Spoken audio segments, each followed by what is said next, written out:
Have you ever heard the term polyrhythm? You might have, but can you explain what it is? Do you know what that is? Or do you know what happens here? Well, in this video I'm going to explain you all the details about it and show you 3 different ways of how to implement polyrhythms in your techno productions to level them up instantly.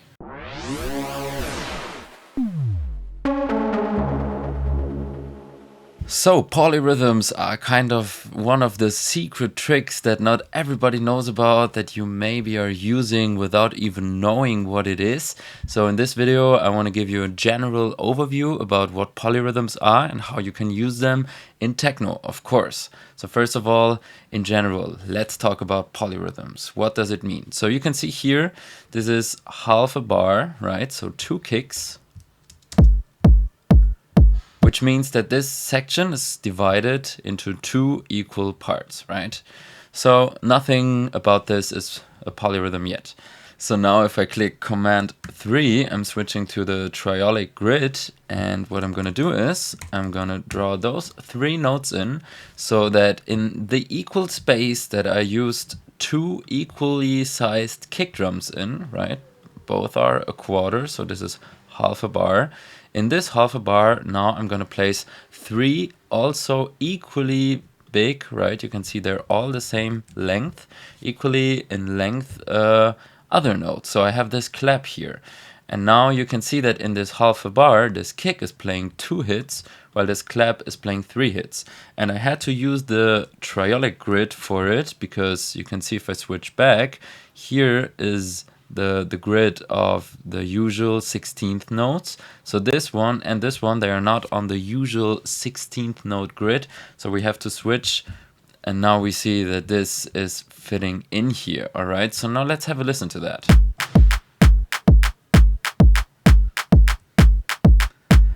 I think you can immediately feel how this kind of drives the rhythm forward. And I mean, we only have a kick and a clap. Let's add a little hi-hat here.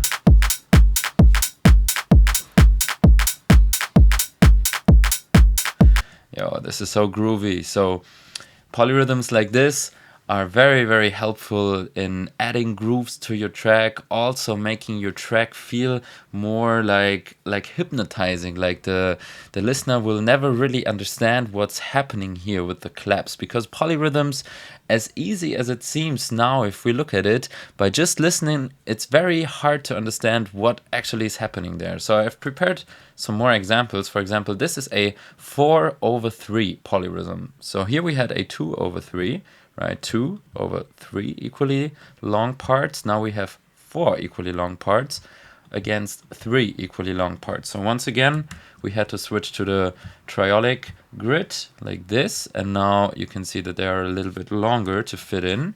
And this is what it sounds like. So you can hear it's a little bit slower, but once again,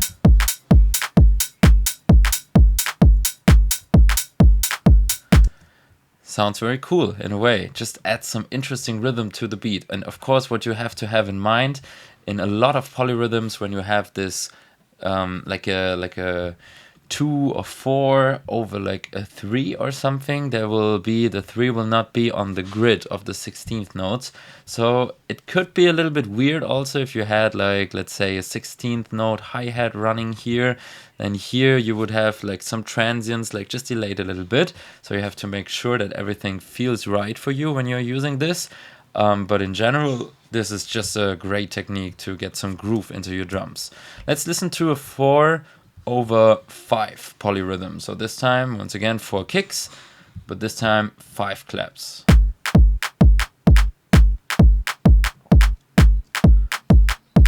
Also interesting, feels a little bit slower.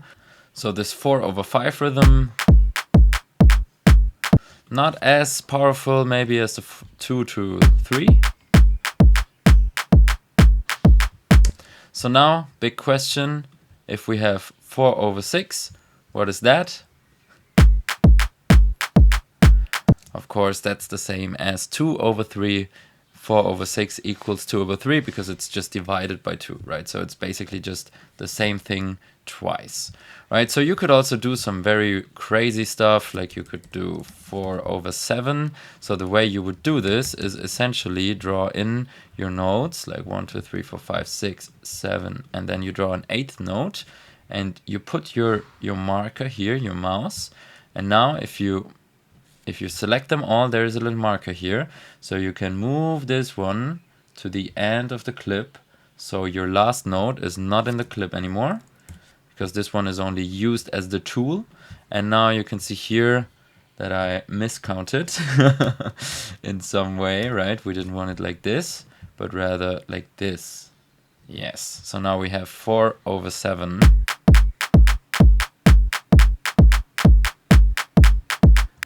That one feels a little weird, right? But still, if you apply some nice echo or something to the claps, like give it a little bit of velocity here and there, I'm pretty sure if you want, you can make it, you can turn it into a nice thing. So this is basically how polyrhythms work. Now let's jump into the example section of the video, and here I want to show you just some examples on like a little techno loop that I made for this video. And so first of all, here's a little drum rack, just some drums. A lot of them are from the Peak Time Volume 2 sample pack. Check it out, it's linked up here. And let's have a listen to the drums first.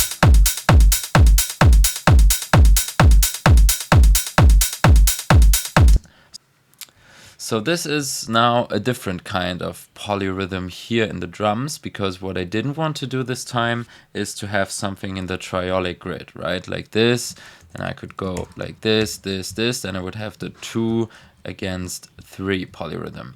Here I wanted the hi-hats to be on my usual grid, because I have this 16th note head running, as I said before, right? And I don't want the transients to kind of make some weird, like, it will maybe sound a little bit like it's not beat matched correctly, and this is nothing that you want in your track. So what I did here now is I looped this hi-hat every like 3rd 16th, right? It's always 3 16th notes.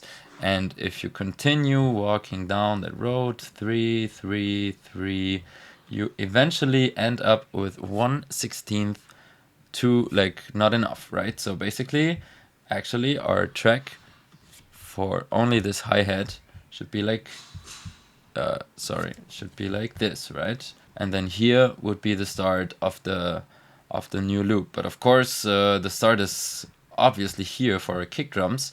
So you see now that we have this kind of polyrhythm, which doesn't really resolve over a bar or 2 bars. You can also see that at 1 bar, we are 1 too early, right? The next hit is already here, while we want it to be here, actually. So in this type of situation, what we do is we try to resolve the loop at 1 point. Like, for example, here we could go like this.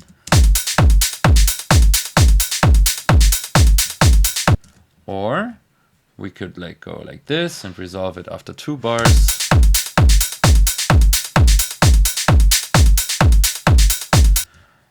Well, those are all options, right? And the third one is also very interesting. What we could do is go in a different track, like this, take everything away, and just loop this.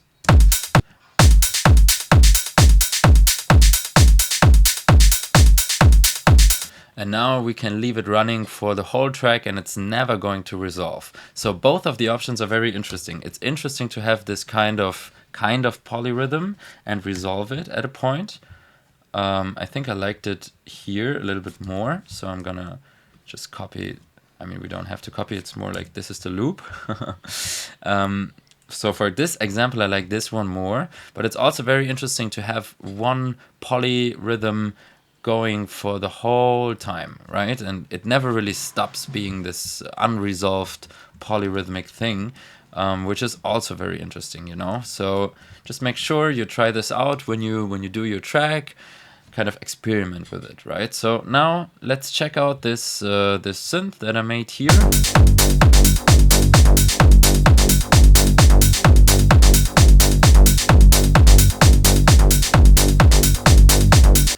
So it's very cool now. We have this kind of very straight pattern resolving over half a bar, and then we have this not so straight pattern which resolves over a bar, but in the course of this bar it's like kind of feeling it's like dotted 8 notes, right? So it feels a little off the beat and kind of pushes it forward smoothly, right? So now we have this poly plug here, and here I did the exact same thing.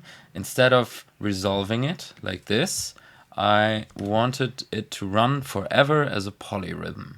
And now we have to see if this works with our hi-hat. So this is one big lesson that you can get from this video. Using one polyrhythm, nice. Using two polyrhythms, or like things that don't resolve over a track, it can get tricky sometimes, because now essentially what's happening is, if we look at this, we take those hi-hats here just to have a look. They're over here, and they will be like this all the time, right? And this polyrhythm on our pluck that I'm gonna play for you in a second is going like this. So now you can see that in the beginning all those notes align, right? Everything aligns. You can see it like this. But now here the things start to drift away, which could be interesting, but it could also feel a little bit weird. Still away, drifted away, and now already after 3 bars it's going back to being aligned, which means next 2 are going to be like drifted away once again. So we have to be very careful and just aware of this, and then I'm sure you will find a good solution for your track. But now let me play you those poly plugs here.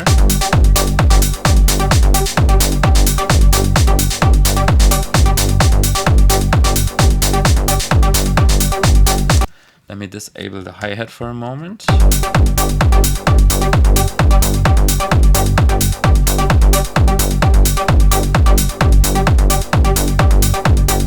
So like this, it's pretty cool, I think. So in this track, I would probably either go with the pluck or the hi-hat, or try to find a good solution that works for both. Like for example, looping this one the same way that I looped the hi-hat, which would be like this. Yeah. But now let me show you maybe how you can turn something like this into a bit more interesting variation. So you can see here, I'm always playing the root note and the +7.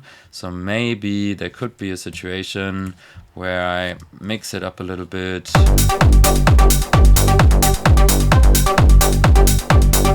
Maybe double this one, like this.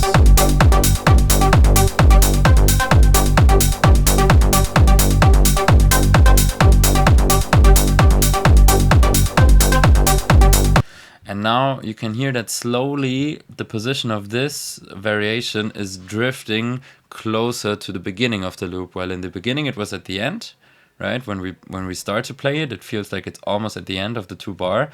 But now, because this is not fully 2 bars, but 2/16 less, it will slowly move somewhere else. And this is also very interesting to have a little variation in this polyrhythmic things, so we can really feel the difference. The last thing I want to show you, I built a little rise and a little drop for it, and I want to show you what happens. So we're going to listen without this poly plug. We have this groove pattern that I already showed you. It's like kind of Latino style. And now let me play this for you.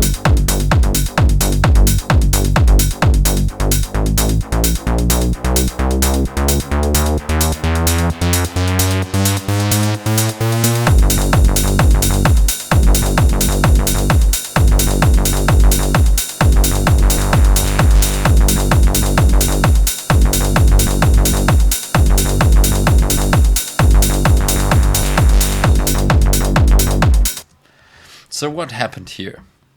Let's have a look at it. Of course, I had a little bit of automations going, right? I have some pitch, some cutoff opening here in the rise, but importantly, notably in this pattern, we are still in the same rhythm as here. But on the drop, I switched the rhythm to something that is polyrhythmic to the kick. So let's dive back into the polyrhythm mindset. This would be our kick drum. Let's put it like this, and now you can see that we have a 1/3, 2/6, right? 3/9. So it's a 1/3 polyrhythm here.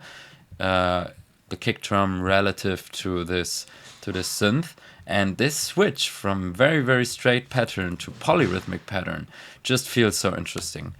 And that's really something that a lot of people are using, and that I really suggest you try it out, maybe on the drops, switch it this way or the other way. And then here in the end, you might notice that there was a little variation. So essentially, I halved the polyrhythm here from a 1/3 rhythm to a 2/3 rhythm, because now we have 2 kick drums and 3 full-length notes on the 2 kick drums. So it's a 2/3 polyrhythm. So it's a double kind of switch up in this drop.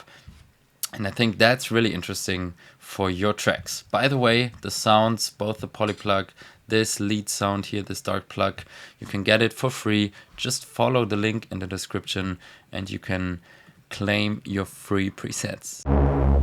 So polyrhythms is something that's just like a secret technique hidden under a lot of the obvious things that you can do in music production. And there's much more like this, like polymeters, for example, a lot of like theoretical musical ideas that you can implement in your modern techno or modern electronic music in general. So let me know in the comments if you want to see more stuff like this, maybe polymeters, maybe you have an idea what this is already but need some more explanation, or maybe you never heard it before and that's very interesting for you.